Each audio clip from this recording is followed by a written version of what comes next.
Hello. ഇന്ന് നമുക്ക് mutton stew ഉണ്ടാക്കാം.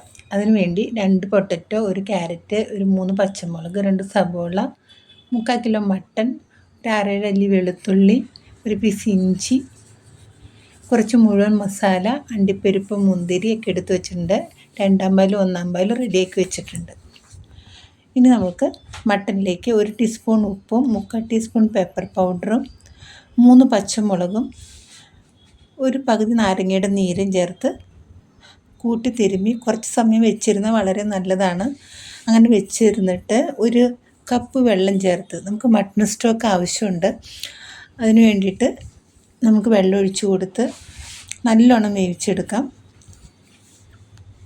ഇനി ഒരു പാൻ വെച്ച് ചൂടാവുമ്പോൾ അതിലേക്ക് ഒരു 2 ടേബിൾ സ്പൂൺ ഓയിൽ ഒഴിച്ച് കൊടുക്കാം. അതിലേക്ക് മുഴുവൻ മസാലകളെല്ലാം ഇട്ട് അണ്ടിപ്പരിപ്പ്, മുന്തിരി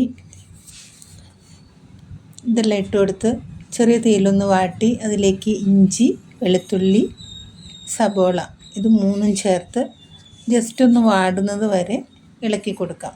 ഒരുപാട് മൂപ്പിക്കരുത്, കളറ് മാറും. ഇനി അതിലേക്ക് നമ്മൾ പുഴുങ്ങിയെടുത്ത് വെച്ചിരുന്ന ഉരുളക്കിഴങ്ങ് ചേർത്ത് കൊടുത്ത് ഒന്ന് ഇളക്കി കൊടുത്ത് 2 മിനിറ്റിന് ശേഷം നമ്മൾ വേവിച്ച് വെച്ചിരിക്കുന്ന മട്ടൺ അതിലേക്ക് ചേർത്ത് കൊടുക്കാം. അതിൻ്റെ ഗ്രേവിയിൽ പൊട്ടറ്റോ ഒക്കെ നല്ലോണം മിക്സ് ആവണം.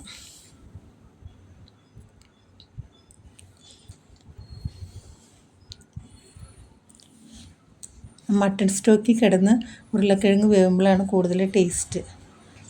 ഒരു 2 മിനിറ്റ് കഴിയുമ്പോൾ നമുക്ക് ക്യാരറ്റും കൂടെ ചേർത്ത് കൊടുക്കാം. ക്യാരറ്റ് ആദ്യം ഇട്ട് ഇളക്കി അതിൻ്റെ കളറ് ഇതിലേക്ക് കൂടുതലാവാൻ സാധ്യതയുണ്ട്, അതുകൊണ്ടാണ് ലാസ്റ്റ് ഇട്ടത്. ഇതെല്ലാം കൂടെ ഒന്ന് നല്ലോണം വെന്ത് മിക്സ് ആവുമ്പോൾ അതിലേക്ക് 2-ാം പാൽ ചേർത്ത് നല്ലോണം മുങ്ങിക്കിടക്കുന്ന വിധത്തിൽ ഒഴിച്ചു കൊടുക്കണം. അതെല്ലാം കൂടെ ഒരു 5 മിനിറ്റ് തിളച്ച് കഴിയുമ്പോൾ ഒരു ബ്രെഡിൻ്റെ പീസ് പാലിൽ കുതിർത്തത് അരച്ചതിൽ ചേർത്ത് കൊടുക്കാം. ഈ പീസ് ചേർക്കുന്നത് മട്ടൺ സ്റ്റൂവിന് വളരെ ഒരു ഇമ്പോർട്ടൻ്റ് ആയിട്ടുള്ള കാര്യമാണ്. ബ്രെഡ് അല്ലെങ്കിൽ 1 ടീസ്പൂൺ മൈദ നമ്മൾ സബോള വഴറ്റണതിൻ്റെ കൂട്ടത്തിൽ വഴറ്റി ചേർത്താലും മതി. അതാണ് ഈ സ്റ്റൂവിൻ്റെ പ്രധാനപ്പെട്ട ഒരു സ്റ്റെപ്പ്. അങ്ങനെ 2-ാം പാൽ ഒഴിച്ച് നല്ലോണം കുറുതായി വന്നിട്ടുണ്ട്. ഇനി അതിലേക്ക് നമുക്ക് തലപ്പാൽ ചേർത്ത് കൊടുക്കാം. തലപ്പാൽ ചേർത്ത് കൊടുത്ത് നമുക്ക് അധിക സമയമൊന്നും തിളപ്പിക്കണ്ട.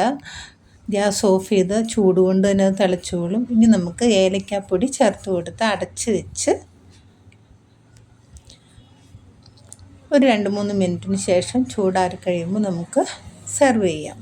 വളരെ ടേസ്റ്റി ആയിട്ടുള്ളൊരു മട്ടൺ സ്റ്റൂ ആണ്. നിങ്ങളെല്ലാവരും ഇത് ഉണ്ടാക്കി നോക്കണേ, എല്ലാവർക്കും ഇഷ്ടപ്പെടും.